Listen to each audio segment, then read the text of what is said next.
Hey guys, Jason here. Welcome to my video called The Making of Christmas Presents. We're right around the corner from Christmas. Today is December 22nd, 2016, so we're about to get a lot of presents, hopefully. Anyway, so this is a single track. It's a Christmas rock instrumental metal track that I released in November, just about a month ago. And I wanted to give you some history behind the song, kind of how it came about.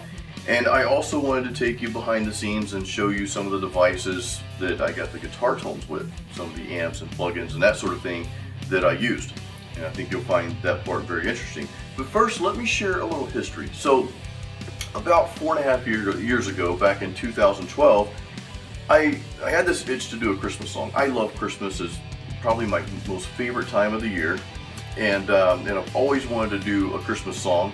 I didn't necessarily want to do a cover, didn't really even want to do a rendition, but of course Carol of the Bells comes to mind, and that's like really famous for rock and metal renditions and that sort of thing. So I started with that melody and did some work in the studio and kind of came up with this like rendition of Carol of the Bells / my own original song. And I created it, recorded it, and kind of threw it out there on YouTube for a little bit, and actually I think it was played live once or twice.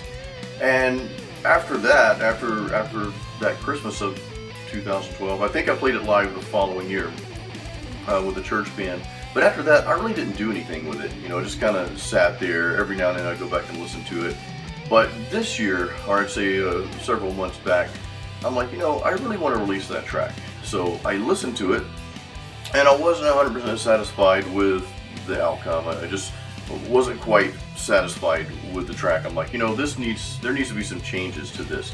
So I went back and re-recorded it. It still sounded too much like a rendition of Carol of the Bells, and I kind of wanted to change those arrangements so it was more original sound. So let me take you behind the scenes now to the devices I used. The rhythm tracks in the song, the core rhythm tracks that you hear, and also the melodic leads. There's two, you guys know I record 2 tracks for rhythm. I hard pan each one, right, left. And I did the same thing with the melodic lead. So the main melody lines that you hear, those are harmonizing guitars. Of course, they're pan right, left as well. I used, believe it or not, the Fender Mustang 4 amp.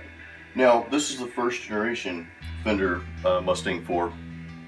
And I know a lot of people frown on modeling amps, and actually I myself frown on most of them, because most of them, they're great for practice, but they're not so practical for professional use if you want to actually put something out there and release it. But I was really impressed with this amp, and I used the American 90s amp, and I don't know what that's modeled after. I want to say maybe it's modeled after a Mesa. You guys correct me if I'm wrong, but again, it's the American 90s amp, and that's what I use for the rhythm tracks and those melodic leads. And I mic'd it with an SM57, not quite on the cone, but just kind of a little to the side of that, and maybe backed off a ½ inch. So that was really the core of the song, the Fender Mustang amp. Now, for the clean, the very beginning, the intro, the clean, and it's kind of got this really cool ambient tone to it. I actually used my old Line 6 Pod HD 500. Now, I know a lot of people frown on that for professional use, but there's a distinct sound that I get out of that specific patch that I created. There's like a particle verb, and there's a delay with modulation, and I know you can get those effects through plugins and through other devices, pedals and what have you, but this particular sound that I dialed in, I love it. And I'm kind of one of those people, I don't really care what device it is. It could be something that costs, $2,000 or something that costs $500. I really don't care, as long as I like the sound and I like how it sounds in the mix. Really, at the end of the day, that's all that matters. I've talked about that in the past, so you guys may be tired of hearing me talk about that.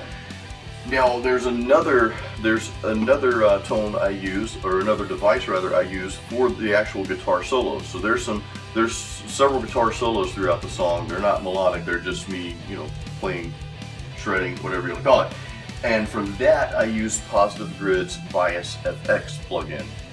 Now, that's something I used on my last album, Heavy Metal Workout, which was released back in February of this year, 2016. And I'm very happy with this plugin. I've played through several plugins, and you know, nothing's quite done it for me. Now, am I 100% satisfied with this plugin?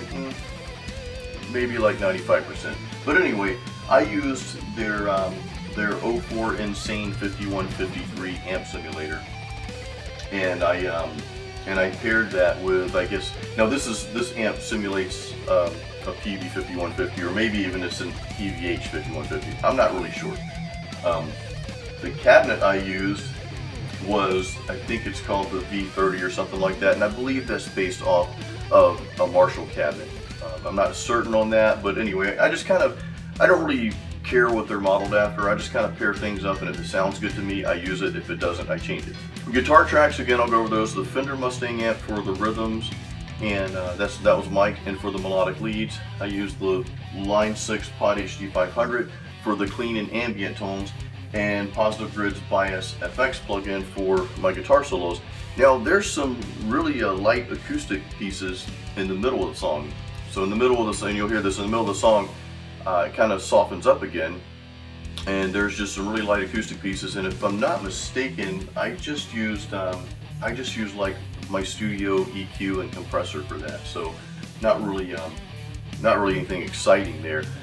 My acoustic is a Takamine. It sounds pretty good plugged in. I mean, realistically, I would rather mic it in in the room with the appropriate dimensions and soundproof and that sort of thing.